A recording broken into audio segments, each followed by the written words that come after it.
ಈ ಬ್ಯಾಂಗ್ಳೂರ್ ವ್ಯಕ್ತಿ ಭಾರತ ಇವತ್ತು ಡಿಜಿಟಲ್ ಪೇಮೆಂಟ್ಸ್ ಅಲ್ಲಿ ನಂಬರ್ 1 ಆಗಕ್ಕೆ ಕಾರಣ. ಒಬಾಮಾ ವೈಟ್ ಹೌಸ್ ಅಲ್ಲಿ ಕೂತ್ಕೊಂಡು ಬ್ಯಾಂಗ್ಳೂರ್ ಅನ್ನೋ ಒಂದು ಹೊಸ ಪದ ಕಂಡಿಡಿಯಕ್ಕೆ ಕಾರಣ. ಅಷ್ಟೇ ಅಲ್ಲ, ಇವತ್ತು ಪ್ರತಿದಿನ BBMP ಮನೆ ಕಸಾಲ ಡೋರ್ ಟು ಡೋರ್ ಕಲೆಕ್ಟ್ ಮಾಡೋದು ಸ್ಟಾರ್ಟ್ ಮಾಡೋದಕ್ಕೂ ಇವರೇ ಕಾರಣ.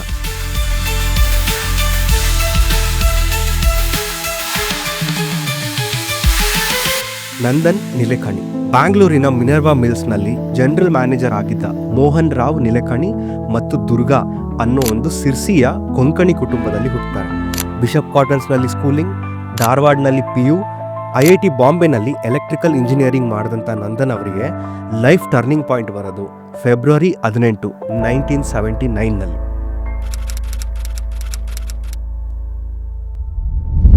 ಪಟ್ನಿ ಕಂಪ್ಯೂಟರ್ ಸಿಸ್ಟಮ್ಗೆ ಒಂದು ಇಂಟರ್ವ್ಯೂಗೆ ಅಂತ ಹೋದಾಗ ಇಲ್ಲೊಬ್ರು ವ್ಯಕ್ತಿನ ಮೀಟ್ ಮಾಡ್ತಾರೆ.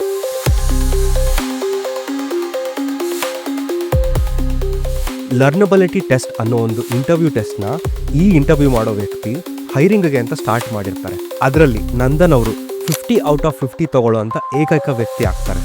ಆ ಇಂಟರ್ವ್ಯೂವರೇ ನಾರಾಯಣ ಮೂರ್ತಿ ಅವರು. ಬಟ್ ನಾರಾಯಣ ಮೂರ್ತಿ ಅವರು ಇಷ್ಟಕ್ಕೆ ಇಂಪ್ರೆಸ್ ಆಗಲ್ಲ. Of all the people that I gave that, you're the only one who got 50 out of 50. I mean, that's a fact. No, I was not satisfied with that. ಇನ್ನ ಒಂದು final test, ಅದರ ಹೆಸರು matrix rotation test ಅಂತ. ಇದೊಂದು IQ test ಆಗಿರುತ್ತೆ. Intelligent ಜನರು ಇದನ್ನ ಸುಮಾರು 5ರಿಂದ 6 ನಿಮಿಷದಲ್ಲಿ ಮುಗಿಸ್ತಾರೆ. ಆದರೆ ನಂದನ್ ಅವರು ಇದನ್ನ ಕೇವಲ 1.5 ನಿಮಿಷದಲ್ಲಿ ಮುಗಿಸ್ತಾರೆ. ಇಲ್ಲಿಂದ ಒಂದು ಗ್ರೇಟ್ ಫ್ರೆಂಡ್ಶಿಪ್ ಶುರು ಆಗುತ್ತೆ.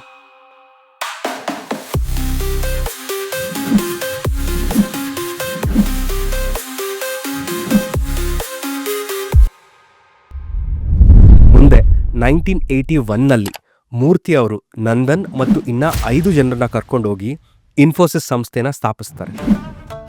ಇನ್ಫೋಸಿಸ್ ಸ್ಟಾರ್ಟ್ ಮಾಡಿದಂಥ ಟೈಮಲ್ಲಿ ಇಂಡಿಯಾ ಯಾವ ಥರ ಸ್ಟೇಜಲ್ಲಿ ಇತ್ತಂದರೆ, ಒಂದು ಫೋನ್ ಕನೆಕ್ಷನ್ ತೊಗೊಳೋದಕ್ಕೆ ಸುಮಾರು 2 ವರ್ಷ ವೆಯ್ಟ್ ಮಾಡಬೇಕಾಗಿತ್ತು. ಒಂದು ಸ್ಮಾಲ್ ಲೋನ್ಗೆ ಸೆಂಟ್ರಲ್ ಬ್ಯಾಂಕ್ಗೆ ಹೋಗಬೇಕಾಗಿತ್ತು. ಈ ಸ್ಟೇಜ್ನಲ್ಲಿ ಇನ್ಫೋಸಿಸ್ 1983ನಲ್ಲಿ ಬ್ಯಾಂಗ್ಳೂರ್ ಹೆಡ್ ಆಫೀಸ್ಗೆ ಮೂವ್ ಮಾಡ್ತಾರೆ. ಡೇಟಾ ಜನರಲ್ MV8000 ಮೈಕ್ರೋ ಕಂಪ್ಯೂಟರ್ನ ಪರ್ಚೇಸ್ ಮಾಡಿ ಕಾಂಪ್ಲೆಕ್ಸ್ ಸಾಫ್ಟ್ವೇರ್ ಡೆವಲಪ್ಮೆಂಟ್ನ ಮಾಡೋಕ್ಕೆ ಸ್ಟಾರ್ಟ್ ಮಾಡ್ತಾರೆ. 1984ನಲ್ಲಿ ಸಿರ್ಸಿ ಅರ್ಬನ್ ಕೋಆಪರೇಟಿವ್ ಬ್ಯಾಂಕ್ಗೆ ತಮ್ಮ ಫಸ್ಟ್ ಬ್ಯಾಂಕಿಂಗ್ ಸಾಫ್ಟ್ವೇರ್ನ ಡೆವಲಪ್ ಮಾಡಿಕೊಡ್ತಾರೆ. ಈ ಸ್ಟೇಜ್ನಲ್ಲಿ ಇವರ ಥಿಂಕಿಂಗ್ ಎಷ್ಟು ಅಡ್ವಾನ್ಸ್ಡ್ ಆಗಿತ್ತು ಅಂದರೆ, ಇಂಡಿಯಾ ಡೆವಲಪ್ ಆಗಬೇಕಂದ್ರೆ ಡಿಸೆಂಟ್ರಲೈಸ್ಡ್ ಗ್ರೋತ್ ಇಂದ ಮಾತ್ರ ಸಾಧ್ಯ ಅಂತ 1995ರಲ್ಲಿ ಮಂಗಳೂರು ಮತ್ತು ಮೈಸೂರಿನಲ್ಲಿ ಆಪರೇಷನ್ಸ್ನ ಸ್ಟಾರ್ಟ್ ಮಾಡ್ತಾರೆ. ಮ್ಯಾಂಗ್ಳೂರ್ನ ಒಂದು ಹೋಟೆಲ್ ಟೆರೆಸ್ನಲ್ಲಿ ಮಧ್ಯ ಬಟ್ಟೆ ಕಟ್ಟಿ ಒಂದು ಕಡೆ ಟ್ರೈನಿಂಗ್ ಮತ್ತು ಇನ್ನೊಂದು ಕಡೆ ಸಾಫ್ಟ್ವೇರ್ ಡೆವಲಪ್ಮೆಂಟ್ನ ಸ್ಟಾರ್ಟ್ ಮಾಡ್ತಾರೆ. ಆ ಕಾಲದಲ್ಲಿ ಕಂಪ್ಯೂಟರ್ ಅವೇರ್ನೆಸ್ ಎಷ್ಟು ಕಡಿಮೆ ಇತ್ತು ಅಂತ ಎಕ್ಸ್ಪ್ಲೈನ್ ಮಾಡೋಕ್ಕೆ ಒಂದು ಇನ್ಸಿಡೆಂಟ್ ಬಗ್ಗೆ ಹೇಳ್ತೀನಿ. ಒಂದು ಕಂಪ್ಯೂಟರ್ನ ಲಾರಿಲಿ ಮಂಗಳೂರಿಗೆ ತೊಗೊಂಡು ಹೋಗುವಾಗ ಸರ್ವಿಸ್ ಟ್ಯಾಕ್ಸ್ ಡಿಪಾರ್ಟ್ಮೆಂಟ್ನವರು ಸೀಸ್ ಮಾಡಿರ್ತಾರೆ. ಹೋಗಿ ಕೇಳಿದಾಗ ಒಂದು ಐಟಮ್ ಮಿಸ್ಸಿಂಗ್ ಇದೆ, ಏನೋ ಇಲ್ಲಿಗಲ್ ಕೆಲಸ ಇರ್ಬೋದು ಅಂತ ಡೌಟ್ ಪಡ್ತಾರೆ. ಕಂಟೆಂಟ್ಸ್ನಲ್ಲಿ ಮೆನ್ಷನ್ ಆಗಿರೋ ಥರ ಮಾನಿಟರ್, CPU ನೆಲ್ಲ ತೋರಿಸಾದ್ಮೇಲೆ ಆಪರೇಟಿಂಗ್ ಸಾಫ್ಟ್ವೇರ್ನ ತೋರಿಸಿ ಅಂತ ಕೇಳ್ತಾರೆ. ಆಬ್ವಿಯಸ್ಲಿ ಇವರ ಎಕ್ಸ್ಪ್ಲನೇಷನ್ ಟ್ಯಾಕ್ಸ್ ಡಿಪಾರ್ಟ್ಮೆಂಟ್ ಅವ್ರಿಗೆ ಅರ್ಥ ಆಗದೆ ಕೊನೆಗೆ ಕೇಸ್ ಕೋರ್ಟ್ಗೆ ಹೋಗಿ ಅಲ್ಲೋಗಿ ಎಕ್ಸ್ಪ್ಲೈನ್ ಮಾಡಿ ಕಂಪ್ಯೂಟರ್ನ ಬಿಡಿಸ್ಕೊಂಡು ಬರ್ತಾರೆ. ಹೀಗೆ ಇನ್ಫೋಸಿಸ್ನ ಬಿಲ್ಡ್ ಮಾಡುವಾಗ 2004ರಲ್ಲಿ ನಂದನ್ ನಿಲೇಕಣಿ ಅವರಿಗೆ ಬ್ರ್ಯಾಂಡ್ ಇಂಡಿಯಾ ಅನ್ನೋದನ್ನ ಬಿಲ್ಡ್ ಮಾಡಬೇಕು ಅನ್ನೋಂದು ಐಡಿಯಾ ಬರುತ್ತೆ.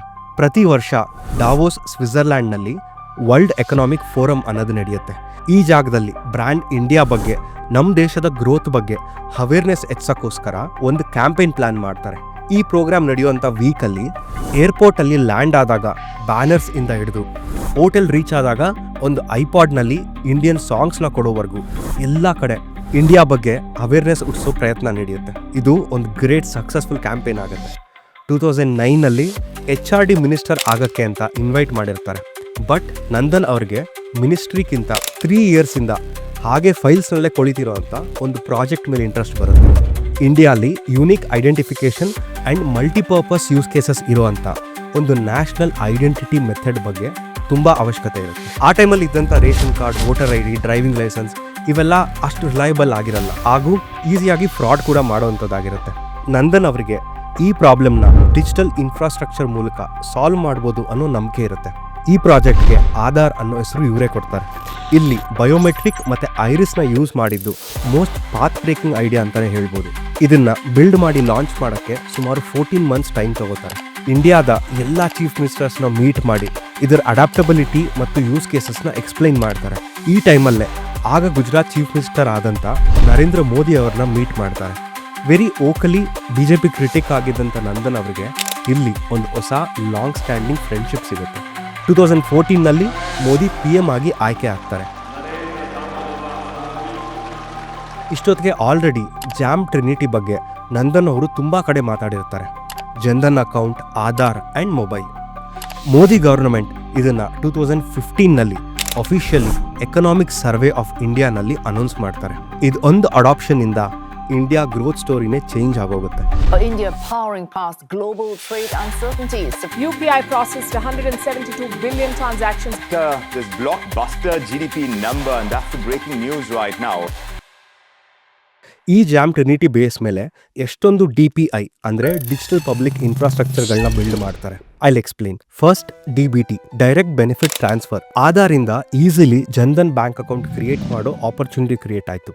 Number of people having bank accounts around 53% ಇದ್ದಿದ್ದು ಆಲ್ಮೋಸ್ಟ್ 80% ಆಯಿತು. ಇದರಿಂದ ಕರಪ್ಷನ್, ಲೀಕೇಜ್ ಮತ್ತು ಗ್ರಾಸ್ ರೂಟ್ ಲೆವೆಲ್ಗೆ ಗವರ್ಮೆಂಟ್ ಬೆನಿಫಿಟ್ಸ್ ಈಸಿಲಿ ರೀಚ್ ಆಗಕ್ಕೆ ಶುರುವಾಯಿತು. ಡಿಜಿಲಾಕರ್, ನಮ್ಮ ಎಲ್ಲ ಡಾಕ್ಯುಮೆಂಟ್ಸ್ ಈಸಿಯಾಗಿ ಆನ್ಲೈನ್ನಲ್ಲೇ ವೆರಿಫಿಕೇಷನ್ ಆಗೋದು ಪಾಸಿಬಲ್ ಆಯಿತು. ಸಿಗ್ನೇಚರ್, ಲೀಗಲಿ ಬೈಂಡಿಂಗ್ ಕಾಂಟ್ರಾಕ್ಟ್ಸ್ ಮತ್ತು ಬಿಸ್ನೆಸ್ ಪ್ರೊಸೆಸ್ ಫಾಸ್ಟರ್ ಆಯಿತು.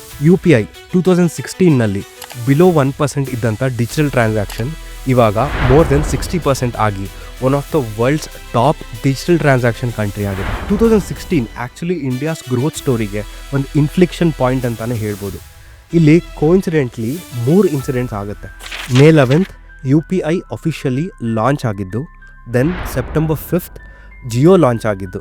ಜಿಯೋ ಸಿಂಪ್ಲಿ ಆಧಾರ್ ಕಾರ್ಡ್ ಬೇಸ್ನಲ್ಲಿ ಫ್ರೀ ಸಿಮ್ ಕಾರ್ಡ್ ಕೊಡೋಕ್ಕೆ ಶುರು ಮಾಡ್ತಾರೆ. ನವೆಂಬರ್ 8th ಡಿಮಾನಿಟೈಸೇಷನ್ ಆಗುತ್ತೆ. ಈ 3 ಕಲ್ಮಿನೇಟಿವ್ಲಿ ಇಷ್ಟ ಇದೆಯೋ ಇಲ್ವೋ ಬಟ್ ಲಾರ್ಜ್ ಸ್ಕೇಲ್ ಡಿಜಿಟಲ್ ಅಡಾಪ್ಷನ್ಗೆ ದಾರಿ ಮಾಡಿಕೊಡುತ್ತೆ. ಇದಾದಮೇಲೆ ಫಾಸ್ಟ್ಯಾಗ್. ಹೇಗೆ ಎವ್ರಿ ಸಿಟಿಸನ್ಗೆ ಒಂದು ಯೂನಿಕ್ ID ಇದೆಯೋ ಅದೇ ಥರ ಪ್ರತಿ ವೆಹಿಕಲ್ಗೂ ಒಂದು ಯೂನಿಕ್ ID ಕ್ರಿಯೇಟ್ ಮಾಡ್ತಾರೆ. ಆ ಯೂನಿಕ್ ID ಒಂದು RFID ಮತ್ತು ನಿಮ್ಮ UPI ಅಕೌಂಟ್ಗೆ ಲಿಂಕ್ ಆಗಿರುತ್ತೆ. ಆ ವೆಹಿಕಲ್ ಟೋಲ್ ಪ್ಲಾಜಾ ಅಪ್ರೋಚ್ ಮಾಡಿದಾಗ ಆ RFID ಸ್ಕ್ಯಾನ್ ಆಗಿ ನಿಮ್ಮ ಅಕೌಂಟಿಂದ ದುಡ್ಡು ಕಟ್ ಆಗುತ್ತೆ. ಅಕೌಂಟ್ ಅಗ್ರಿಗೇಟರ್ ಫ್ರೇಮ್ವರ್ಕ್ ಇದು ನಮ್ಮ ಫೈನಾನ್ಷಿಯಲ್ ಡೇಟಾನ ಸೆಕ್ಯೂರ್ಲಿ ಶೇರ್ ಮಾಡಿ ಲೆಂಡಿಂಗ್, ಇನ್ಶೂರೆನ್ಸ್ ಮತ್ತು ನಮ್ಮ ವೆಲ್ತ್ ಮ್ಯಾನೇಜ್ಮೆಂಟ್ನ ಹ್ಯಾಂಡಲ್ ಮಾಡುವಂಥ platform. ONDC, open network for digital commerce.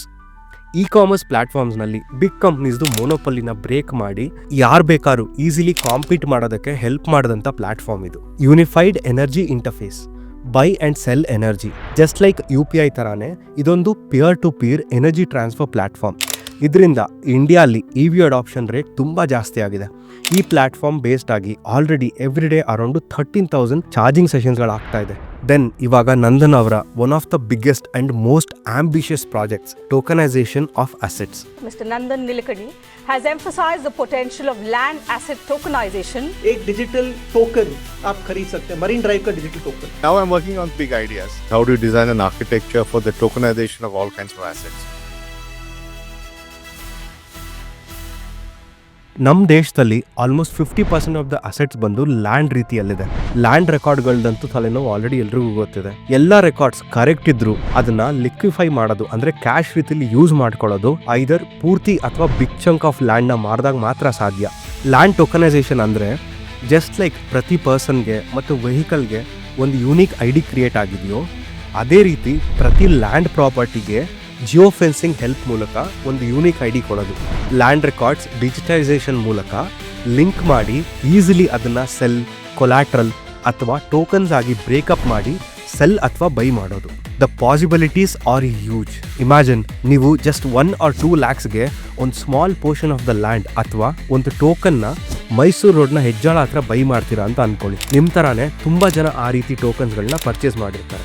ನಾಳೆ ಯಾವುದೋ ಒಂದು ದೊಡ್ಡ ಅಪಾರ್ಟ್ಮೆಂಟ್ ಪ್ರಾಜೆಕ್ಟ್ಗೆ ಸೇಲ್ ಮಾಡ್ಬೋದು ಅಥವಾ ಒಂದು ದೊಡ್ಡ ಸೋಲಾರ್ ಪಾರ್ಕ್ಗೆ ಲೀಸ್ ಕೂಡ ಕೊಡ್ಬೋದು. ಸ್ಟಾಕ್ಸ್ ಥರಾನೇ but it's based on blockchain. ಈ ರೀತಿ ಈಸಿಯಾಗಿ ಕ್ರೆಡಿಟ್ ತಗೊಳ್ಳೋದು ಅಥವಾ ಅಸೆಟ್ ಲಿಕ್ವಿಫೈ ಮಾಡೋದ್ರಿಂದ ಪೊಟೆನ್ಷಿಯಲ್ ರಿಸ್ಕ್ಸ್ಗಳ ಬಗ್ಗೆ ಶ್ರೀಧರ್ ವೆಂಬು ಮತ್ತು ಇನ್ನಷ್ಟು ಜನ ಆಲ್ರೆಡಿ ತುಂಬ ಮಾತಾಡಿದ್ದಾರೆ. ಈಸಿಲಿ ಆಕ್ಸೆಸಬಲ್ ಸ್ಮಾಲ್ ಲೋನ್ಸಿಂದ ಈಗಾಗಲೇ ತುಂಬ ಜನ ಸಫರ್ ಮಾಡ್ತಿರೋದು ಎಲ್ರಿಗೂ ಗೊತ್ತಾಗಿದೆ. Hopefully it will happen through better regulations. Nandan ಅವರ ಕಾಂಟ್ರಿಬ್ಯೂಷನ್ಸ್ ಟು ಅವರ್ ಕಂಟ್ರಿ ಇಷ್ಟೇ ಅಲ್ಲ, GST ಕೋರ್ ಐಡಿಯಾನ ಇವರೇ ಡಿಸೈನ್ ಮಾಡಿತ್ತು. ಆನ್ಲೈನ್ ಎಜುಕೇಷನ್ ಥ್ರೂ ದೀಕ್ಷಾ ಕೋವಿಡ್ ಟೈಮಲ್ಲಿ ತುಂಬ ಹೆಲ್ಪ್ ಆಯಿತು. And very important, SM Krishna ಅವರ ಟೈಮಲ್ಲಿ ಅವರ ಸ್ವಂತ ಸುಮಾರು 10 ಕೋಟಿ ಕಾಂಟ್ರಿಬ್ಯೂಟ್ ಮಾಡಿ ಬ್ಯಾಂಗ್ಳೂರ್ ಟಾಸ್ಕ್ ಫೋರ್ಸ್ ಅಂತ ಒಂದು ಆರ್ಗನೈಸೇಷನ್ನ ಕ್ರಿಯೇಟ್ ಮಾಡಿದ್ರು.